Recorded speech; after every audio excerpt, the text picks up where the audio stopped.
It's BumbleKast Mini, sponsored by Just a Mountain Soul. All right, it's time to jams. And hey, it's Halloween, so Jams has sent in a very thematically appropriate mini. Here we go. What are your favorite TV/movie monsters, old and new? I mean, Godzilla, come on. Well, yeah, obviously. And there's some I like better than others in the whole Toho lineup, but Gigan has always been one of my favorites. He's just a cool, evil, weird space parrot thing. Yeah, Rodan is always fun. I mean, I like his kind of like, he's like the Lancer to Godzilla's hero, you know? Yeah, he's just, yeah, it's fun like that. I love Mothra. Like, I can't get over it. I love Mothra too much. I don't know why. She's just Mothra, you know? But, yeah, I got more. What about you, Ian? I figured we'd go back and forth, but since you've invited it, there was a celebrity-studded rendition of Alice in Wonderland that ran on TV back when I was a wee bairn, and I remember being absolutely terrified of the Jabberwocky in that show. Just run from the room screaming, horrified of this thing. And a few years back, I went and looked it up again, just for old time's sake. And I kind of wonder what's wrong with younger me, because that thing looked like trash bags taped together. Well, you know. That was the goofiest looking Barney costume that survived the warehouse fire costume you could possibly put on a human being. Yeah. It was goofy, but darn it, it made an impression on the younger me. Yeah, I could definitely see that. And speaking of dragons, I'm going to pull up Zod from GoBots. Okay. For some reason, I was thinking General Zod from Superman. Not the famous Zod. I mean, he's not an actual monster per se. He's a terrible, terrible person. Like, he's awful, but he's not an actual like monster. Zod from GoBots was a 3-wheeled behemoth that all the characters treated seriously. And in one sequence, the hero who is wounded is scrambling through a junkyard trying not to be eaten alive as this thing just trundles after him unstoppably. And he lures it into the trash compactor where its head gets caved in, and it's still trying to get to him until he lances it in its one weak spot that you could clearly see on the toy, but we're not getting into that. This thing was supposed to be an absolute juggernaut, and, you know, for an old, cheaply made cartoon, it certainly achieved it. And so when the big bad's ultimate goal was to invade with an army of the damn things, you were like, oh God, there is no surviving that. Yeah, makes sense.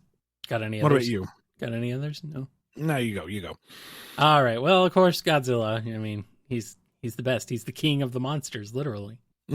But, you know, I love me some Gremlins, you know. I Stripe especially is a lot of fun, but there's just something about him, especially in the second movie. It's very goofy, very silly. Not scary in the slightest, but they're entertaining. I mean, it might have been scary to me as a kid, but definitely not as an adult. They're just very funny and very well done practical effects. So, Freddy Krueger, God, that guy's terrifying, but he's also like just a charismatic force. Like, I don't know, man. He's probably my favorite. He enjoys his job. Yes, he loves what he does. He's my favorite slasher villain because he actually has a personality aside from, you know, just relentlessly coming after his victims. You know, he actually has a bit more to him than that, and I appreciate that. Beetlejuice is also a good one, as brought up in the chat here. So yeah, in the similar vein, the graboids from Tremors. It's so ridiculous.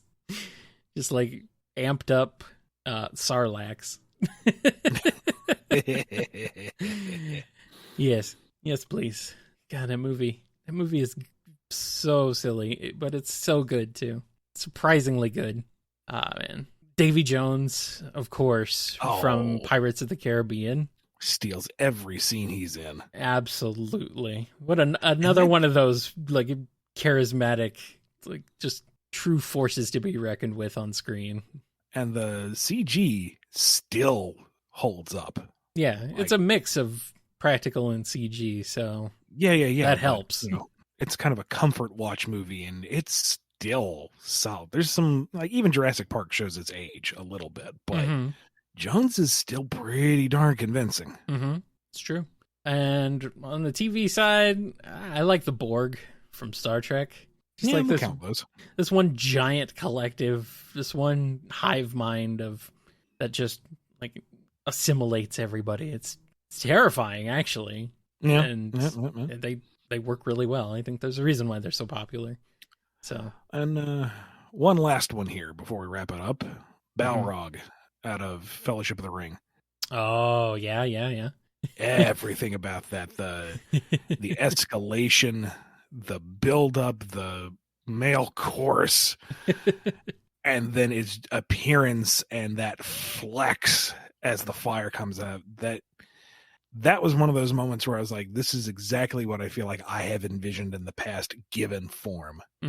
This is so visually and thematically satisfying to see. This is that was so freaking cool. Yes. Some suggestions being brought up in the chat. Aku from Samurai Jack. That's a very good one. Yep. Love that one. Shifting Master of Evil. Yeah. Yep. And Jack Skellington, who is, a heroic monster, but still a monster nonetheless. Yeah. All right. Yeah. All right. I appreciate that. I approve. Yes. Yeah. If you have any other suggestions, hey, leave them down in the comments. What are your favorite TV and movie monsters? What are your favorite Halloween or fall levels in video games, be it for their songs or visual aesthetic? Mystic Mansion / Hang Castle out of Sonic. Oh man, I knew I forgot something. That's not really fall, but it is Halloween themed. Yeah. Okay. Oh, it's very Halloween. Very Halloween themed. Pumpkin Hill, obviously. Yes. Yeah. Those are very fun.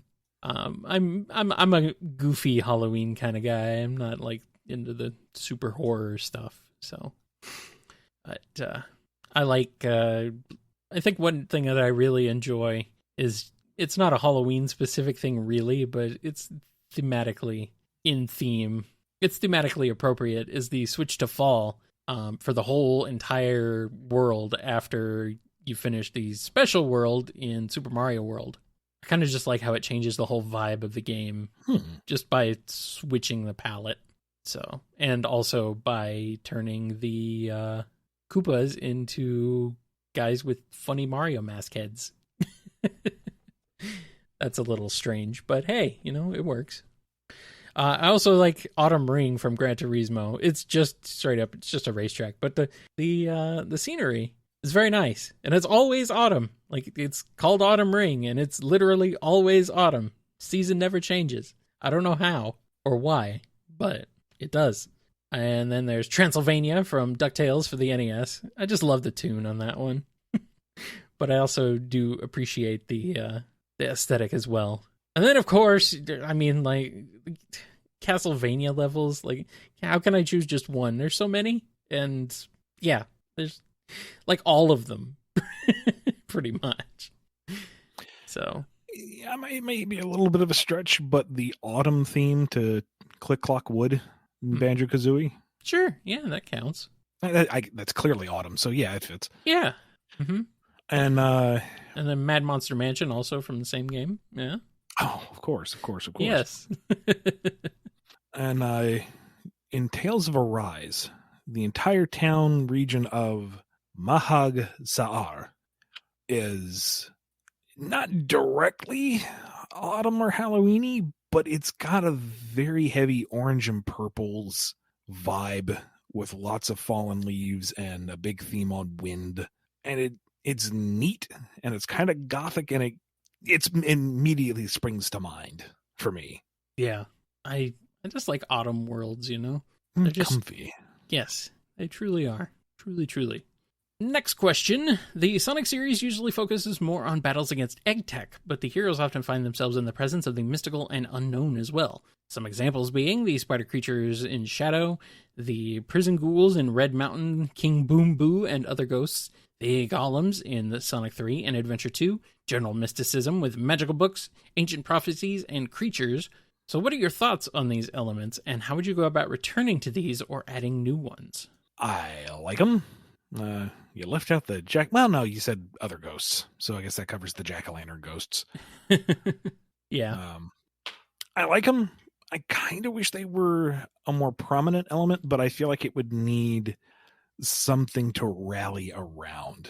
Like the robots are Eggman's thing, Right. and even though Gun has their own robots, they're very stylistically Guns, so it feels like its own thing.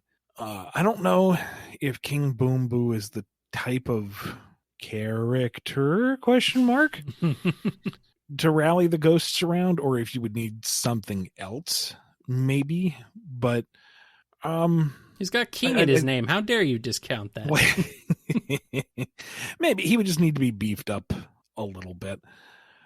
Otherwise, on the other hand, I kind of like them being this occasional thing, that they aren't necessarily an omnipresent or readily reoccurring threat. They're just kind of an element that pops up every now and again. You're like, oh, hey, is a ghost. That's neat. They seem to happen whenever we're in any sort of desert pyramid area. Weird. Yeah. There's something tying into that. So I don't know. There's a ways to approach it, but come to think of it, we haven't seen like straight up ghosty ghost stuff in a bit. I mean, there was some in Lost World, but that didn't really feel like it was haunted. It just kind of felt like they were elements tossed into the mix. Yeah, that's one of the things, criticisms I have of Lost World, is that it's just kind of a mishmash a bit. I really like the classic Badniks being brought back and redesigned a bit and modernized, but it just doesn't feel cohesive enough. So, or shoot, maybe Eggman needs to start putting ghosts in Badniks. Get you a spooky floating moto bug. Call it a moto boo. All right, just some boo bombers. Boo bombers. Craboo meat. Boo nicks. Yeah. Where's my boo nicks, Sega? Let's have our boo nicks.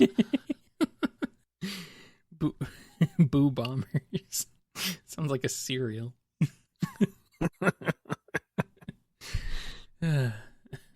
New Boo Bomber. It's hauntingly delicious. Next up, I love the concept of robots with artificial intelligence / souls. Metal reflecting on the fact that he is unable to become corrupted with the metal virus, Belle figuring herself out, and the entirety of Gamma and Emerald's arcs. These are some of my favorite moments in the series. In the case of the Eggman creations, do you think this simulation of a soul is something he deliberately is trying to manufacture, or something that just sort of happens? If so, what do you think his end goal is with his creations? Any general thoughts on this concept? I think by and large they're a byproduct. I don't think he's actively going out of his way trying to create life in most of these instances. It's just, it happens to be handy for what he's doing. He's just that good at what he does that it happens by accident. More or less. Like, I don't think he made Orbot and Cubot specifically to be lazy and stupid. It's just how the coding panned out. He made them to be attendants, and he needs a degree of interaction. He needs that malleability in artificial thinking to get around problems. So he doesn't have to be implicit in his orders. It doesn't have to be binary instructions. It can just be, I'm hungry. And they understand that means go get food. Is that a sandwich? Is that a box of chicken? Whatever. They understand, they can extrapolate. And then the rest of the personality is just, he wasn't even paying attention because that doesn't occur to him. Why would he even care that they have feelings or thoughts to themselves?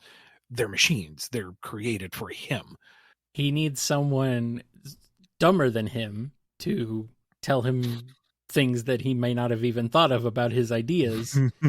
Like maybe, Cubot has some sort of weird thought that doesn't occur to Eggman at all. He's just like, I never even thought of that. Not that he would admit that, of course. No, of course he would never admit it, but, it's actually a pretty intelligent thing to do, to have someone there who can point out the flaws that you're not even thinking about because they're not obvious to you, versus someone who may not be quite as bright. Now, something that will be interesting if we ever get to it in something would be if Eggman creates something and actually acknowledges its individuality and takes pride in it. That would be a first, but yeah, I don't know. Maybe we'll see something like that one day. He might have done that with Bell as Mr. Tinker, but that's probably about it. Yeah, but that was when he's Mr. Tinker and he actually cares about people. Yeah. That's different. Different. That was Tinker. Eggman himself would have to care, and that he don't care about anybody. Next up, had the Zeddy come in contact with the Black Arms, how would they fare? That might actually be fun to see. I guess it boils down to, is the Black Arms tech fully synthetic or is it biomechanical? Because a lot of their tech seems biomechanical. So it would be you could argue whether or not the Deadly Six could take over their arsenal. I think that might be the key here, because if they can't, then the Black Arms have the advantage of firepower plus superior numbers. If they can, or at the very least disrupt them, I feel like they could do some serious damage to a platoon of Black Arms, because the Black Arms themselves don't feel particularly smart. No. They seem to be more robotic, part of that hive mind thing. Right. What they have is numbers and just raw strength. So the Deadly Six are by default smarter. So they might actually do pretty good. Darn it, now I want to see this. I'm kind of wondering who would be the heroic side to this. Like, is this a case of whoever wins, we all lose, or...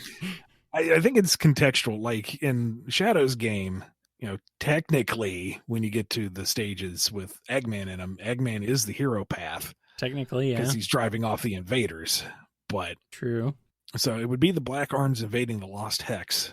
Lost Hex, they'd be the protagonists at the very least. Mm-hmm. Dad, come on, now I want to pitch a Black Arms invading the Lost Hex mini. Why have you done this to me, Jams? Giant Zavik versus Devil Doom. That sounds pretty cool. That's a kaiju fight right there. Oh, that would be so stupid looking. I want it. I want it so bad. Oh man. Now people are going to be like, oh, Ian wants to bring back the Zeddy again. Come on now. For a giant kaiju fight like that, can you blame me? Really? You and your Zeddy. Oh, everyone hates the Zeddy. Don't you know that? Nobody's a fan of the Zeddy. I'm being very, very sarcastic. Absolutely is at least 5 people. There absolutely are. I appreciate these Zeddy fans. Thank you, Zeddy fans. I salute you. Ready for Zeddy. Yes, indeed. Hashtag ready for Zeddy. All right. What do you think Mimic, Rough, Tumble, Starline, Clutch, and Styx were up to during the invasion? And can we assume Big, the largest friend, was somewhere eating his way through the horde? The invasion of what exactly? I'm assuming we're going off the Black Arms. Is this about a Black Arm thing? Okay, I was thinking like Metal Virus, but that's not an invasion. That's not an invasion. Infection. Yeah, I know. That's why I was confused by this. Mimic might have taken out 1 or 2, but then he sees that the numbers are against him, so he just shapeshifts into one of them and hides out. That's kind of what I figured. He'd be a wimp. Rough and Tumble would be mad that they decided to get on their turf, and they would actually defend like a decent city block's worth for a little bit. And they would also kick out any refugees or fleeing people because, darn it, it's their turf. They're going to defend it from everybody. Lady, get that baby in the carriage out of our turf. I don't care if there's an alien coming after you. It's our turf. Yeah, of course. Jerks. Starline was busy building the ultimate anti-invasion weapon. It's just they were destroyed before he could finish it. But he was also like cheering hardcore for the Eggman Empire's efforts. That's part of what got him distracted. It's just like, yay, go, Doctor. What a nerd. Clutch would have bunkered out. He would have started gathering supplies and necessary food and water and started stockpiling. Because one way or the other, he would be the king of the ashes if he had to be. He would survive no matter what. Mm-hmm. Styx never knew the invasion happened. Oh yeah, absolutely. She was out in the boonies. She was tucked up in her den. They never came anywhere near her. They attacked major city centers. Yeah, as we've gone through before, she completely misses the invasion. Always. Like, the most startling thing to her is that they arrived before schedule.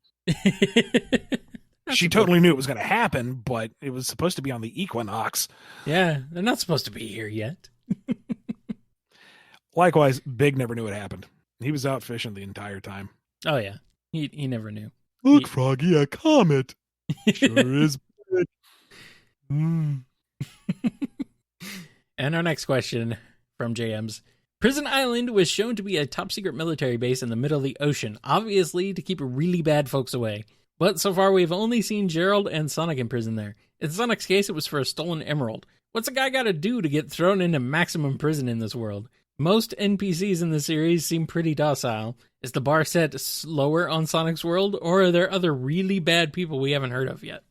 It's either really bad people we haven't heard of, or Gun is so freaking over the top that they went ahead and made their Supermax prison in the expectation of using it, and they never have. It's either that or Gun is just woefully incompetent. I'm kind of leaning in that direction, given, how they've deployed their forces in the games. It seems like they go from 0 to 60 real darn fast. Yeah. I mean, I guess that's realistic. I mean, they don't do anything small. They have a helicarrier that was able to fit not just the president's personal big old jet plane, but the thing had like a solid mile-long conveyor belt to the secret vault to keep it within the flying fortress. So too much funding. Too much. That's what happens when you have too much money on Sonic's world. Commander, they cut us another check. Build a prison. Where? Is there an island? Yeah, make that a prison. On which shore, sir? The island. Build a jet and then keep building that jet. Never use it because it doesn't work. But keep building that jet over and over because it gives people jobs. But don't actually use it because it's crap. It's garbage. Don't use it. It's junk. But don't stop the program. Keep the program. Anyway. We need all the money. That's where all the money on Sonic's world went. That's why nobody else has any money. That's why there's no other money. And we figured it out. The mystery of the money has been solved. And our last question from James. If possible, any thoughts you can say about the upcoming Scrapnik Island? Well, it's not upcoming, actually. I think it came out as we're recording this pretty much, like those same weeks. Yep. Number 1 is out. Go pick it up. I hesitate to say anything because I don't want to, color people's perceptions of work that's not mine. And this is Danny's big debut as writer for something, but go get it right now. Like, don't digital and physical. Go get it. Stop in the recording. Go get yourself the Scrapnik book right now. Go. Why are you listening? Why are you listening to this and listening to us? Like, go get some real entertainment. Grab Scrapnik. Go get that. Get Scrapnik Island number 1. Go get that. Go get that book. Do it. And that's it. We're just going to end it there. No, because we need to thank Just a Mountain Soul for sponsoring this BumbleKast Mini. If you want to have a mini of your own, head over to patreon.com/BumbleKast, Ko-fi.com/BumbleKast, or send us $25 via a YouTube membership. We'll see you next time.